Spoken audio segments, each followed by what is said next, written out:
Сайн байцгаана уу? Солонгос хэлний хичээл маань өнөөдөр ийхүү дахин үргэлжилж байна. Өмнө бид нар анхан болон дунд шатныхаа зориулаад солонгос хэлний хичээлийг явуулж байсан бол энэ удаад дунд болон түүнээс дээш төвчнийхээ зориулаад солонгос хэлний дүрмүүдийг нэг бүрчлэн тайлбарлахаар болсон байгаа байлаа.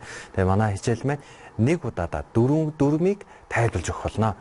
Тэгэхээр өнөөдөр бид нар төрүүлж үзэх ёстой нөхцөл маань болохоор ва гва буюу ба бөгөөд тай гэсэн энэ нөхцөл байна. За бүгдээрээ үргэлжлүүлж харъя. Жишээн дээрээс харах юм бол ва гва гэдэг энэ үг нь нэр үгийн араас холбогдсон тухайн зүйлийг одоо ба бөгөөд гэсэн утга санааг илэрхийлдэг байна. За жишээн дээрээс бүгд хамтаа харцгаая. 이 방에 의자와 책상이 있어요. 이 방에 의자와 책상이 있어요. Энэ өрөөнд сандал болон ширээ байна гэсэн байна. Тэгэхээр 이 방 гэдэг нь энэ өрөөнд шүү дээ. Тэр 의자와 одоо энэ маань болохоор нэр үг ишгээр төгссөн тохиолдолд ваг холбож, гівчээр төгссөн тохиолдолд г холбогддог одоо ганцхан тохиолдол нь энэ байдаг байгаа. Тэгэхээр энэ маань ишгээр дууссан байгаа учраас ваг гэдэг шууд холбосон сандал болон 책상이 있어요. ширээ байна гэсэн байна. тэгвэл түүний дараагийн үйлдэл 시장에서 생선과 채소를 사요. 시장에서 생선과 채소를 사요.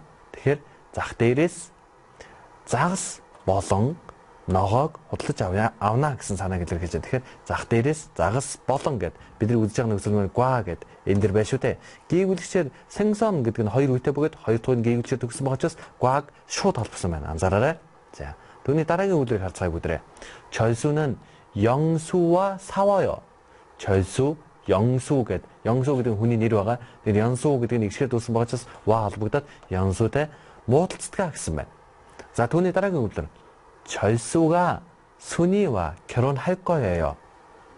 절수, 순이тэй гэрлэх болно гэсэн байна. Тэгэхээр бидний өнөөдөр үзэж байгаа гол нөхцөл 순이와 гэж байгаа. 순이와 гişгээ дуусучраас 와만 타태 гэдэг ингэж орж ирсэн байгаа лээ. За түүний дараагийн үйлдэл 나도 그와 같은 생각을 해요. Би ч гэсэн түүнтэй 그와 түүнтэй адил бодлыг хийж байна буюу бодож байна гэсэн санааг илэрхийлсэн байна. За түүний дараагийн хэсэг болох орчуулгын хэсэг тавга анзаараарай. Энийг та бүхэн орчуулах ёстой бөгөөд багш нь эндээс уншиж өгье. дагаад уншаарай. 나는 방학에 동생과 같이 할머니 댁에 가요. 나는 방학에 동생과 같이 할머니 댁에 가요. түүний дараагийн үйлдэлийг дагаад лээрэй. 나는 아루카와 친구 사이예요. 나는 아루카와 친구 사이예요. 절수는 아루나와 동갑이에요. 나가던 시절에 절수는 아루나와 동갑이에요. 자, 다 보고 орчуулаад үзээрэй. орчуулгын хариултыг бүгд хамтдаа харцгаая. 나는 방학에 동생과 같이 할머니 댁에 가요. Би амралтаар дүүтэйгээ хамт эмээгийн гэрлүү явна. Тэгэхээр энэ дээр болохоор би амралтаар хинтээ хамт дүүтэйгээ хамт гэдгийг 동생과 гэж илэрхийлсэн байгаа хамт. Тэгээд дүүтэйгээ гэж илэрхийлсэн байгаа. 과 нь болохоор дүүтэйгээ. Тэгээд 같이 гэхээр хамт орж байгаа. Тэгээд дүүтэйгээ хамт эмээгийн гэрлүү явна гэсэн байна. тэгвэл түүний дараагийн үйлдэл 나는 아루카와 친구 사이예요. би 아루카тай буюу 아루카와 гэдэг нь ингэж орж иж байгаа. 익시게 дуусахчаас 와 орж исэн сайтар анзаараарай. 자, 친구 사이예요. найзын харилцаатай юм а гэсэн байгаа. 친구 гэдэг нь найз, 사이 гэдэг нь харилцаа гэсэн утгатайгаа. Тэгэхээр найзын харилцаа юм буюу найзын харилцаатай юм а гэсэн байна. За түүний дараагийн өгүүлбэрийг хараарай. 절수는 아루나와 동갑이에요. 절수 бол 아루나тай чацуу юм гэсэн байгаа. 절수 아루나тай чацуу юм.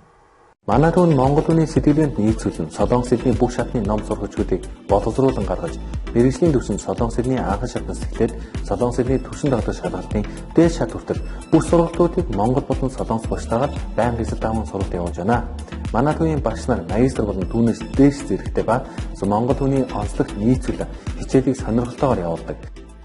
Би нарийн гарц хэл шинжилгээ хүрээлэнд солонгос хэлний анхан шатны сургалтанд суудаг солонгос монгол багштай найрсаг тав тухтай ном болон дагалдах CD бус хэрэгслүүд нь ойлгоход маш Үнтэй. 6 сарын дотор одоо топгийн 4-р төвсөнд тэнцвүүлжсэн За хичээлийн цагаараа нэмэлтээр ирж хичээлэх боломжийг олгодог байгаа. Хилээ сенсор сэтгэлэг хамтыг өсөж байна. Солонгос хэлнийхээ мэдлийг дээшлүүлэхийн тулд нарийн гарц хэл шинжлэлийн хүрээлэнг зорж ирсэндээ баяртай байна. Багш нартай аль баярлалаа. Солонгос хэлийг зөв суурьтай суралцахыг хүсвэл манай сургалтын төвд хүрэлцээр суралцаарай.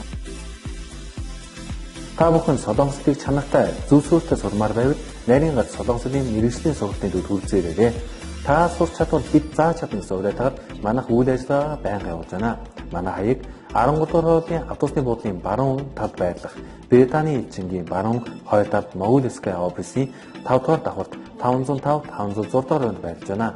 Манай утас 9664 9939 89 94 9939 даяагуудаа залгаарай.